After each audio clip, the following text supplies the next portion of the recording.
தமிழ்நாட்டில் நெல்லுக்கான ஆதார விலையை குவிண்டால் ஒன்றுக்கு 2500 ரூபாயாக உயர்த்தி தமிழ்நாடு அரசு அறிவித்துள்ளது. அதன்படி கொள்முதல் செய்யப்படும் நெல்லுக்கான ஆதார விலை சாதாரண ரக நெல்லாக இருந்தால் குவிண்டாலுக்கு 2500 ரூபாயாக உயர்த்தப்பட்டுள்ளது. சன்னரக நெல்லுக்கு குவிண்டாலுக்கு 2545 ரூபாயாக ஆதார விலை நிர்ணயம் செய்யப்பட்டுள்ளது. இதில் சன்னரக அரிசிக்காக தமிழ்நாடு அரசின் ஊக்கத்தொகை 156 ரூபாய் என்றும் பொது ரகத்திற்கு 131 ரூபாய் என்றும் அமைச்சர் சக்கரபாணி தெரிவித்துள்ளார். இதுகுறித்து அவரின் அறிக்கையில் தமிழ்நாட்டில் வரலாற்றில் இதுவரை இல்லாத அளவிற்கு நடப்பாண்டில் மட்டும் 47,97,000 மெட்ரிக் டன் நெல் கொள்முதல் செய்யப்பட்டுள்ளதாக குறிப்பிட்டுள்ளார். முதலமைச்சர் மு.க.ஸ்டாலின் தலைமையிலான 51 மாத ஆட்சி காலத்தில் மொத்தம் 1,85,00,000 மெட்ரிக் டன் நெல் கொள்முதல் செய்யப்பட்டு விவசாயிகளுக்கு 44,777 கோடி ரூபாய் வழங்கப்பட்டுள்ளதாக அமைச்சர் சக்கரபாணி விவரித்துள்ளார். இந்த ஆண்டுக்கான நெல் கொள்முதல் வரும் செப்டம்பர் மாதம் 1ஆம் தேதி தொடங்கும் எனவும் அமைச்சர் தெரிவித்துள்ளார்.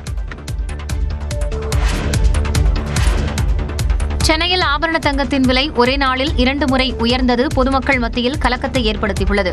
காலையில் கிராமிற்கு 65 ரூபாய் விலை உயர்ந்த நிலையில் திடீரென மாலையிலும் கிராமிற்கு 65 ரூபாய் விலை அதிகரித்தது. அதன்படி சென்னையில் ஆபரண தங்கம் கிராமிற்கு 130 ரூபாய் உயர்ந்து 9,535 ரூபாய்க்கும், சவரனுக்கு 1,040 ரூபாய் உயர்ந்து 76,280 ரூபாய்க்கும் விற்பனையாகிறது.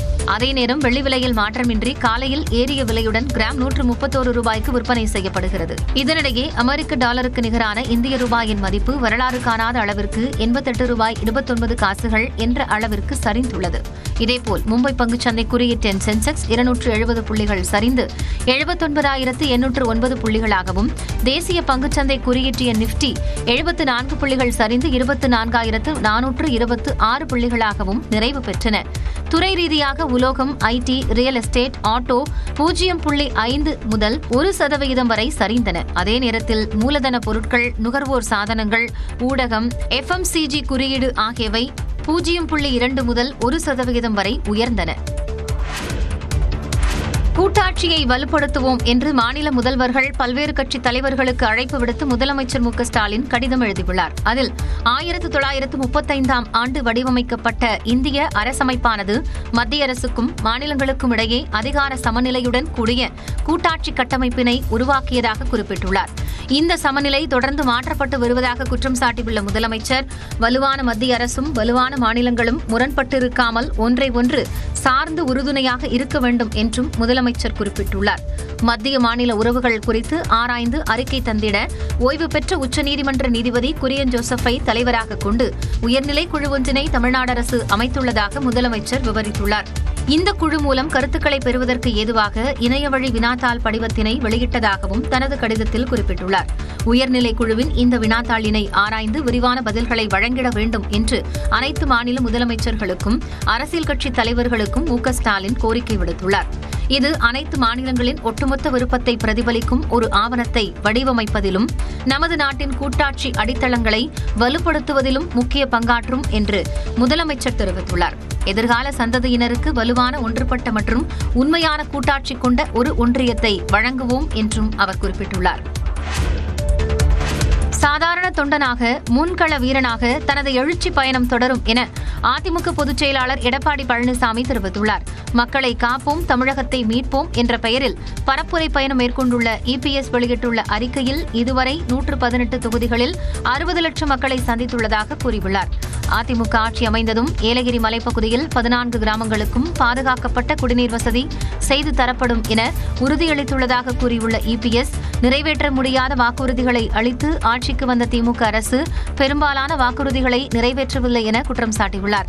எம்ஜிஆர், ஜெயலலிதா போல் நினைத்துக் கொண்டு EPS பேசுவதாக முதலமைச்சர் ஸ்டாலின் கூறிய நிலையில் தான் மக்களில் ஒருவன் என்றும் சாதாரண தொண்டன் எனவும் EPS தனது அறிக்கையில் குறிப்பிட்டுள்ளார். அண்மையில் முதலமைச்சர் தொடங்கி வைத்த உங்களுடன் ஸ்டாலின் திட்டத்தில் மக்கள் தந்த கோரிக்கை மனுக்கள் ஆற்றில் மிதந்தது சர்ச்சையை ஏற்படுத்தியுள்ளது. உங்களுடன் ஸ்டாலின் திட்டத்தின் கீழ் சிவகங்கை மாவட்டம் திருபுவனம் பகுதிகளில் உள்ள கீழடி, கொந்தகை, நெல்முடிகரை, மடப்புரம் ஆகிய 20க்கும் மேற்பட்ட கிராமங்களில் முகாம்கள் நடத்தப்பட்டு பொதுமக்களிடம் மனுக்கள் பெறப்பட்டன. இதில் அதிகாரிகள் கையொப்பமிட்டு சீல் வைத்த 50க்கும் மேற்பட்ட மனுக்கள் வைகை ஆற்றில் மிதந்து வந்ததை கண்ட நபர் காவல்துறைக்கு தகவல் அளித்தார். மக்களின் மனுக்கள் குப்பையாகி ஆற்றில் மிதக்கவிடப்பட்டுள்ளதாக கண்டனம் தெரிவித்துள்ள எதிர்க்கட்சித் தலைவர் எடப்பாடி பழனிசாமி, மக்களின் வலிகளையும் உணர்வுகளையும் அரசு புரிந்து கொள்ளவில்லை என விமர்சித்துள்ளார். ஆற்றில் மனுக்கள் கண்டெடுக்கப்பட்டதன் மூலம் ஆட்சியாளர்களின் குணம் வெளிப்பட்டு விட்டதாக மத்திய அமைச்சர் எல் முருகன் சாடியுள்ளார். இது திராவிட மாடல் ஆட்சியின் அவல நிலைக்கான சாட்சி என பாஜக மாநில தலைவர் நயினார் நாகேந்திரன் விமர்சித்துள்ளார்.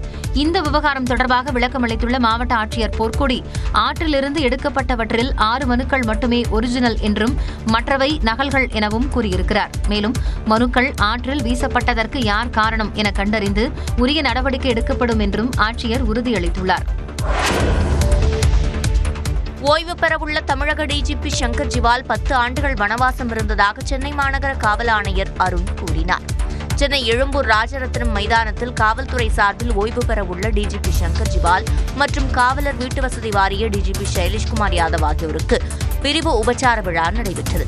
இதில் பேசிய சென்னை மாநகர காவல் ஆணையர் அருண், 2008 முதல் 2011 வரை உளவு பிரிவில் டிஐஜியாகவும் ஐஜியாகவும் சிறப்பாக செயலாற்றியவர் சங்கர் ஜிவால் என்றும், ஆனால் ஆட்சி மாறியதும் 10 ஆண்டுகள் முக்கிய பொறுப்புகளில் அவர் வகிக்கவில்லை என்றார். I think he is the only officer, entire 10 years he was not recognized properly, but he never gripping about it. I never seen him gripping about it. He took it very sportively. He enriched his knowledge by reading books and he equipped himself with a lot of technologies and all. 2021 ஆட்சி மாறிய பிறகு சென்னை மாநகர காவல் ஆணையராகவும் அதனைத் தொடர்ந்து டிஜிபியாகவும் நியமிக்கப்பட்ட சங்கர் ஜிவால் யாரையும் பழிவாங்க வேண்டுமென்ற எண்ணம் இல்லாமல் இருந்தவர் என்றும் சென்னை மாநகர காவல் ஆணையர் அருண் கூறினார். தமிழ்நாடு அரசு புதிதாக தொடங்கவுள்ள தீயணைப்பு ஆணையத்தின் தலைவராக ஓய்வு பெற்ற டிஜிபி சங்கர் ஜிவால் நியமிக்கப்பட்டுள்ளார். இதுகுறித்து நியூஸ் 18 தமிழ்நாடு முன்கூட்டியே செய்தி வெளியிட்டிருந்த நிலையில் அதிகாரப்பூர்வ அறிவிப்பை தமிழ்நாடு அரசு வெளியிட்டுள்ளது. தீ விபத்து மற்றும் உயிர் மீட்பு பணிகளில் புதிய நுணுக்கங்களை செயல்படுத்த தீயணைப்பு ஆணையம் அமைக்கப்படும் என முதலமைச்சர் மு.க.ஸ்டாலின் சட்டப்பேரவையில் அறிவித்திருந்தார். கட்டடங்களுக்கு வழங்கப்படும் தீ பாதுகாப்பு சான்றிதழ் தொடர்பான பணிகளை முறைப்படுத்தவும், தீயணைப்பு மற்றும் மீட்பு பணித்துறை பணியாளர்களுக்கு தேவையான திட்டங்களையும் புதிய பயிற்சி முறைகளையும் பரிந்துரைக்கும் நோக்கத்துடனும் இந்த ஆணையம் அமைக்கப்பட்டுள்ளது. செப்டம்பர் 1ஆம் தேதி முதல் தீயணைப்பு ஆணையம் அமலுக்கு வருவதாகவும் அதன் தலைவராக ஐபிஎஸ் அதிகாரி சங்கர் ஜிவால் நியமிக்கப்பட்டுள்ளதாகவும் தமிழ்நாடு அரசு தெரிவித்துள்ளது. தமிழ்நாட்டின் சட்டம் ஒழுங்கு டிஜிபியாக இருக்கும் சங்கர் ஜிவால் ஓய்வு பெற்ற நிலையில் அவருக்கு புதிய பொறுப்பு வழங்கப்பட்டுள்ளது. சங்கர் ஜிவாலுடன் ஓய்வு பெற்ற பொதுப்பணித்துறை பொறியாளர் சத்தியமூர்த்தி, தீயணைப்புத் துறையில் பணியாற்றி ஓய்வு பெற்ற அதிகாரி எம் நமசிவாயம் ஆகியோர் தீயணைப்பு ஆணையத்தின் முழுநேர உறுப்பினர்களாக நியமிக்கப்பட்டுள்ளனர். இதனிடையே சங்கர் ஜிவால் முதலமைச்சர் மு.க.ஸ்டாலினை சந்தித்து வாழ்த்து பெற்றார்.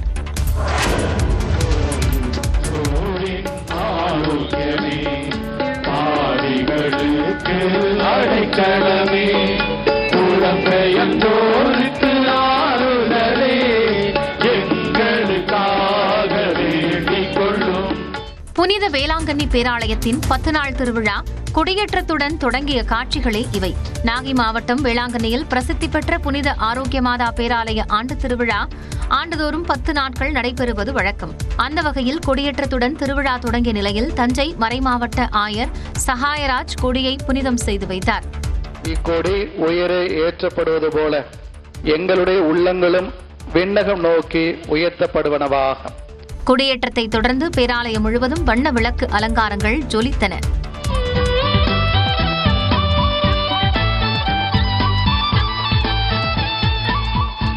மாதா கொடி வருஷம் நாங்கள் இங்கே வந்து பார்க்குவோம். அம்மாவோட மிராக்கிள் நிறைய நடந்திருக்குது. இங்கே வந்து எங்களுக்கு மோர் தென் 50 இயர்ஸ் நம்ம ஃபர்ஸ்ட் கொடிக்கு இங்கே வரோம்.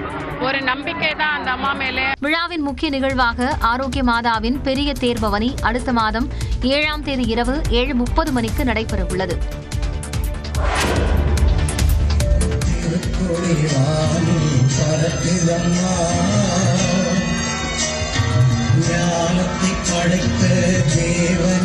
சென்னை பெசநகர் அன்னை வேளாங்கண்ணி திருத்தல பொன்விழா ஆண்டு பெருவிழா கொடியேற்றத்துடன் தொடங்கியது.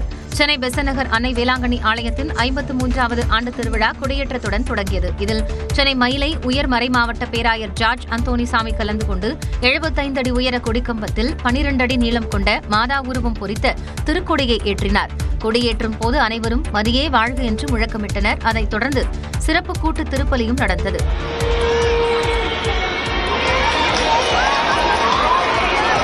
வருஷம் வேளாங்கண்ணி போயிருப்பேன். இந்த வருஷம் இங்கே வரணும்னு பார்த்தேன். செம்ம ஜனம் என்ன சொல்லி மரியாதை வாழ்க.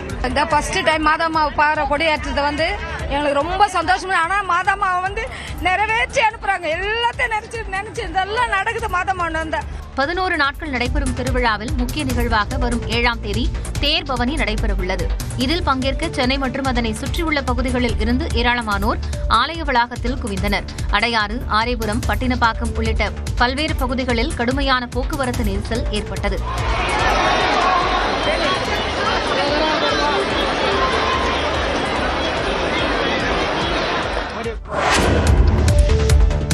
அமெரிக்காவின் 50% வரி விதிப்பால் ஏற்றுமதி செய்யப்பட்ட 500 டன் இறால் உள்ளிட்ட சுமார் 50 கோடி ரூபாய் மதிப்பிலான உணவுப் பொருட்களை அமெரிக்க வியாபாரிகள் திருப்பி அனுப்பியதாக கடல் உணவு ஏற்றுமதியாளர்கள் வேதனை தெரிவித்துள்ளனர். தூத்துக்குடியில் கடல் உணவு ஏற்றுமதியாளர்கள் சங்கத்தின் தமிழக நிர்வாகி செல்வின் பிரபு செய்தியாளர்களை சந்தித்து அமெரிக்காவின் வரி விதிப்பு பாதிப்பு குறித்து விளக்கினார். அப்போது இந்தியாவிலிருந்து அமெரிக்காவிற்கு அதிகப்படியான உணவுப் பொருட்கள் ஏற்றுமதி செய்யப்படுவதாகவும், குறிப்பாக இறால் ஏற்றுமதி பெரும் பங்கு வகிப்பதாகவும் கூறினார். இந்நிலையில் டிரம்பின் 50% வரி விதிப்பு நடவடிக்கையால் கடல் உணவு சார்ந்த தொழிலாளர்கள் கடுமையாக பாதிக்கப்பட்டுள்ளதாக தெரிவித்தார். இடையில எக்ஸ்போர்ட் பண்ண பாதி கண்டெய்னர் அமெரிக்காவுக்கு பாதி போயிட்டு இருக்கும் போச்சிலேயே அந்த கண்டெய்னர் அனுப்பாதீங்க, அதை ரீகால் பண்ணுங்க. அவங்க அப்படியே வந்தாலும் நாங்கள் அதை எடுக்க மாட்டோம். அதனால் நீங்கள் பாதி வழியிலே எல்லா கண்டெய்னரும் திரும்ப கொண்டு வந்துருங்க அப்படின்னு சொல்கிறாங்க. நம்ம தமிழ்நாடை மட்டும் பார்த்தாலே ஒரு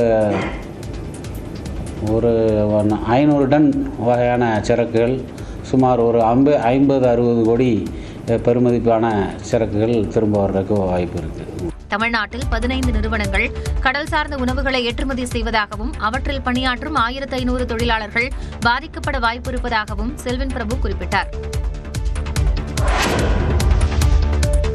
அடுத்த 10 ஆண்டுகளில் ஜப்பானிடமிருந்து 6 லட்சம் கோடி ரூபாய் அளவிற்கான முதலீடுகளை ஈர்க்க இலக்கை நிர்ணயித்துள்ளதாக பிரதமர் மோடி தெரிவித்துள்ளார். 15வது இந்தியா ஜப்பான் உச்சி மாநாட்டில் பங்கேற்பதற்காக பிரதமர் நரேந்திர மோடி ஜப்பான் தலைநகர் டோக்கியோவுக்கு சென்றடைந்தார். அங்கு அவருக்கு அரசு மரியாதை வழங்கப்பட்டது. இதையடுத்து ஜப்பான் பிரதமர் ஷிகரு இஷிபா மற்றும் பிரதமர் மோடி இடையே இருதரப்பு பேச்சுவார்த்தை நடைபெற்றது. பின்னர் இரு நாடுகளுக்கும் இடையேயான புரிந்துணர்வு ஒப்பந்தங்கள் கையெழுத்தாகின. பின்னர் பிரதமர் மோடி மற்றும் ஜப்பான் பிரதமர் ஷிகரு இஷிபா கூட்டாக செய்தியாளர்களை சந்தித்தனர். जापानी भाषा और सॉफ्ट स्किल्स में ट्रेनिंग दें और मिलकर एक जापान रेडी वर्कफोर्स तैयार करिए.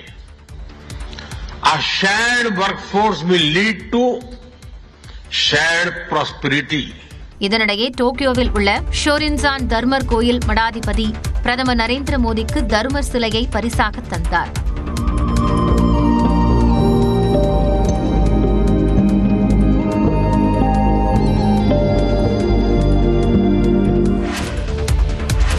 நிலையற்று போயிருக்கும் உலக பொருளாதார சூழலில் ஸ்திரத்தன்மையை கொண்டுவர மிகப்பெரிய நாடுகளான சீனாவும் இந்தியாவும் இணைந்து செயல்படுவது முக்கியம் என பிரதமர் மோடி வலியுறுத்தியுள்ளார். ஜப்பானின் தி யோமியோரி ஷிம்புன் நாளேடுக்கு அளித்த பேட்டியில் பரஸ்பர மரியாதை, பரஸ்பர நலன் மற்றும் பரஸ்பர உணர்வு ஆகியவற்றின் அடிப்படையில் இருதரப்பு உறவுகளை நீண்டகால கண்ணோட்டத்தில் மேம்படுத்த இந்தியா தயாராக உள்ளதாக மோடி கூறியுள்ளார். இஸ்ரோ மற்றும் ஜப்பான் விண்வெளி ஆய்வு நிறுவனம் இணைந்து சந்திரயான் 5 திட்டத்தை மேற்கொள்ள இருப்பதாகவும் கூறினார். இதனிடையே ஜப்பான் பிரதமர் ஹிகேரு இஷிபா, பிரதமர் மோடி ஆகிய இருவரும் கூட்டாக செய்தியாளர்களை சந்தித்தனர். அப்போது பேசிய பிரதமர் மோடி, இந்தியா ஜப்பான் இடையிலான கூட்டணி என்பது இரு நாடுகளுக்கு மட்டுமின்றி உலகளாவிய அமைதி மற்றும் பாதுகாப்புக்கும் தேவையானது என்றார். இந்தியாவும் ஜப்பானும் இணைந்து ரோபோட்டிக்ஸ், செமிகண்டக்டர், கப்பல் கட்டுதல் மற்றும் அணுசக்தி துறைகளில் வெற்றிகரமான ஆட்டோமொபைல் கூட்டாளிகளாக செயல்பட்டு வெற்றிநடை போடுவதாக கூறினார். கிழக்கு சீன கடல் பிராந்தியத்தில் ஜப்பானுடன் இணைந்து குரல் கொடுக்கும் என்றும் பிரதமர் மோடி தெரிவித்துள்ளார். சீன அதிபரை சந்திக்க உள்ள சூழலில் சீனாவை இவ்வாறு மறைமுகமாக விமர்சித்தும் முன்னதாக காலையில் பாராட்டியும் பிரதமர் பேசியிருப்பது கவனிக்கத்தக்கது. இதனிடையே ஜப்பான் இந்தியா பாதுகாப்பு ஒத்துழைப்பு தொடர்பான கூட்டு பிரகடனமும் கையெழுத்தானது. கம்போடிய தலைவருடன் பேசிய விவகாரத்தில் தாய்லாந்து பிரதமர் பதவி நீக்கம் செய்யப்பட்டுள்ளார். தாய்லாந்து, கம்போடிய நாடுகளுக்கு இடையே அண்மையில் எல்லை பிரச்சினை ஏற்பட்ட நிலையில் இரு நாட்டு ராணுவங்களும் தாக்குதலில் ஈடுபட்டன. இந்த நிலையில் பிரச்சினையை முடிவுக்கு கொண்டு வரும் வகையில் தாய்லாந்தின் பிரதமரான பேடோங் ட்ராங் சினவத்ரா கம்போடிய முன்னாள் அதிபர் ஹென்சனுடன் பேசினார். ஹென்சனை அங்கிள் என அழைத்த பேடோங் டான் தங்களது நாட்டு ராணுவ தளபதி குறித்து விமர்சித்து பேசியுள்ளார். இது தொடர்பான ஆடியோ வெளியான நிலையில் பேடோங் டானுக்கு எதிராக அரசமைப்பு நீதிமன்றத்தில் வழக்கு தொடரப்பட்டது. 9 நீதிபதிகள் அமர்வில் விசாரணை நடைபெற்ற நிலையில் பிரதமரை நீக்க 6 நீதிபதிகள் ஆதரவு தெரிவித்தனர்.